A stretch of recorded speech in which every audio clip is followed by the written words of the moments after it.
egg organism, a virus called VEE, and some others.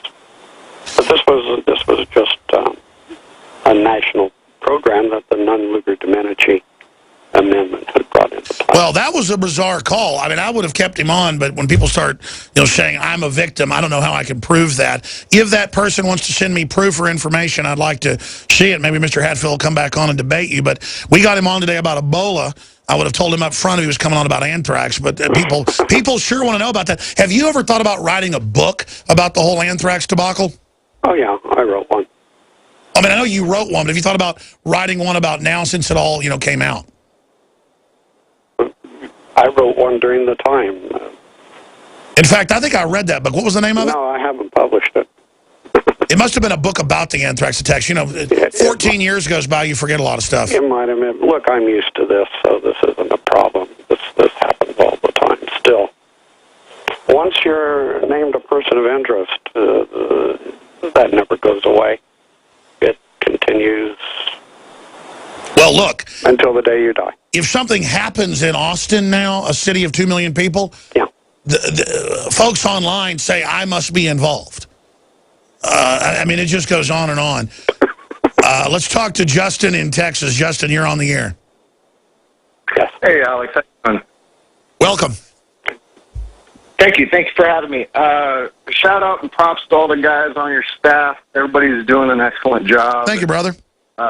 And we miss you here in Corpus Christi. It's been a while. So I'd just like to touch base on something. I'm in my 30s, and I can tell that there's a lot of people in the same age bracket that have concerns and, like, what they're able to do and what they can't do and what they can get away with and the legalities of this. And right now, I read an article recently about Operation American Freedom. It might be a spinoff of the Operation American Spring, if you remember that. Sure, that's specifically on how to get politically active. Do you have a question for our guest? Well, not so much for the guest, but I'm just curious what we can do. There's a lot of... Well, I'm going to put you on hold and come back to you, because we're talking about Ebola right now. Let's go ahead and talk to Mike in Wyoming. Mike, you're on the air. Mr. Hatfield, you would have us believe that it's just serendipity that these Ebola outbreaks are occurring in areas that are rich in oil, gas, gold, diamonds, the virus is just jumping species, and how are we to reconcile your comments with those of Dr. Francis Boyle about a week ago, where he said that my alma mater, UTMB Galveston, Tulane, CDC, are all working at weaponizing Ebola? Well, the Soviets tried for years to weaponize Ebola, and they couldn't stabilize it. What they did do was they managed to weaponize one of its relatives called the Marburg virus, which they made quite a bit of. In response to why are these outbreaks occurring in environmentally rich and mineral-rich areas, well, these areas happen to be in areas that we call high biodiversity. And there's about 12 biomes scattered throughout the world. And if you look at the number of conflicts, wars that have occurred, about 80% of these since 1953 have occurred in these stressed high biodiversity areas. And when you stress these biodiversity areas, i.e. fragment the jungle, have human enroachment to the edge of the jungle, destroy natural food sources, this type of thing for the animals, this is where you start to see these viruses jump out. Sure. One argument is that South Africa was trying to develop weaponized airborne Ebola and other things. We've played some of those clips here from the news. And I think what Mike's getting into here is we've had a lot of experts on pointing out that the U.S. is using this outbreak as a cover to send in AFRICOM to take over the resources. The Chinese are sending thousands of people. No, no, I don't put anything above the Chinese.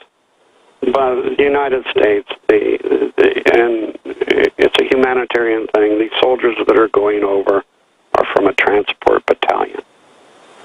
They're going over very bravely.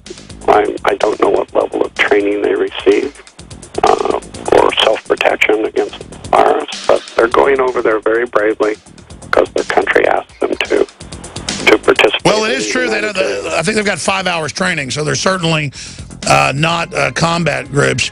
But folks are looking at that. I know you've got to go. If you can do 5 more minutes with us, I want to come back and talk about the organization that you're part of, ddponline.org. That's a great question, caller.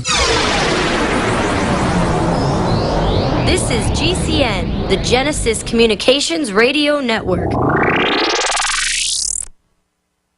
General, what do you think about the FBI saying that there's a terror alert on Monday about a potential Fort Hood situation? The police are shoving people, shoving Alex, shoving the crowd. Here we go, folks. I'm being assaulted. Whether it's the radio show, the news websites, documentary films, or the nightly news, InfoWars is the tip of the spear. Is this another false flag stage attack to take our civil liberties and put more homeland security while sticking their hands down on the pants on the streets? It's up to us to set brush fires in the minds of men and women everywhere. And that's what PrisonPlanet.tv is designed to do. You watch, the Assad regime is going to be blamed or accused of using chemical weapons against the so-called rebels. What we see now is a war against reality. It's a war against the truth. It's more vital than ever that supporters of freedom become members of PrisonPlanet.tv and share their membership with up to 11 friends and family. Visit InfoWarsNews.com today. Become a member, share your membership, and help take the InfoWar to the next level.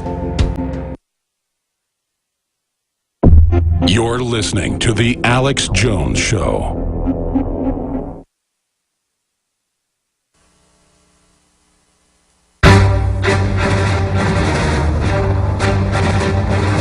Big Brother, mainstream media, government cover-ups. You want answers? Well, so does he. He's Alex Jones on the GCN Radio Network. And now, live from Austin, Texas, Alex Jones. We're going to take a few more calls real quick for our guest. He's got to go, but we'll have him back sometime to talk about his life and all the interesting things he's done. Dr. Stephen Hatfill. I read a book about him years ago. Very interesting guy. I forget the book's title, but it was, so that's why I was thinking I'd read his book, which he hasn't published yet. He should put it out. Very interesting fellow, ddponline.org. He's on the board of it. Doctors for Disaster Preparedness. Tell us about ddponline.org. I ran into this organization through a friend, and I really don't join anything, but I had a look at them. They're a bit controversial, but there were some very well-known scientists on their list. And DDP has sort of, for the last several years, really been looking at the data on man-made caused global warming.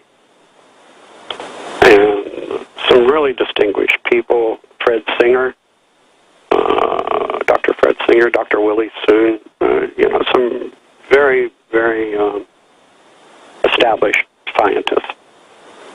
And slowly, I went, I forget what I talked on the first time. I was asked to give a presentation. And I went to another meeting, and I started looking at the evidence for man-made caused global warming myself, and it was quite an eye-opener. You look at the actual scientific data and how the politics have become involved and how people just accepted that, well, yes, man-made CO2 production was anyway, I don't want to get into the climate debate, but I mean, bottom line, is man-made global warming happening? Well, the guy that started the Weather Channel, a very distinguished meteorologist, says it's not due to man. Of course, it's the sun, and if we didn't have carbon dioxide, we'd all be dead. We're having some great variabilities and unexpected things in our solar cycle with the amount of energy the sun. Yeah, it's the sun. It's the sun. Yeah. No matter what the UN says. I'm not a top virologist, but I know it's the sun. I'm not either, and I don't want to get into that, but I enjoyed the fact that scientists were challenging government statements based on the science. And I thought, wow, this is something I'd like to do. So it's a great organization. Scientists and others should get involved with it. Let's take one final call quickly. Denise in Texas. I'll get to others after he goes. Denise, real quick question for Dr. Hatfill. Yes, sir. What can I do to help? If I call the senator, what can I tell the senator to help? Well, go ahead, like, well, I mean, doctors and people say we should have more of a quarantine, right, Doc? Well, that's my opinion. There's going to be a Senate hearing, I think on the November 11th, where they're pulling in, and don't lay everything at the feet of the poor CDC director. He inherited a lot of this. There's going to be some people that are head of bureaucracies being called up to the Hill to answer questions from your elected representatives.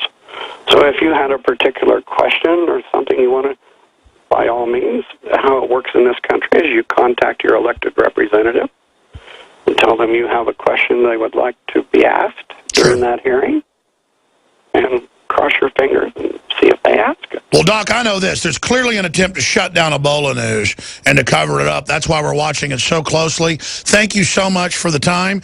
And that's Doctors for Disaster Preparedness, ddponline.org. Dr. Stephen Hatfill, thank you so much. I hope you'll come back on sometime to talk about that book you haven't published and your what you've done in your life. It's pretty interesting. If I manage to stay alive in Africa, I will.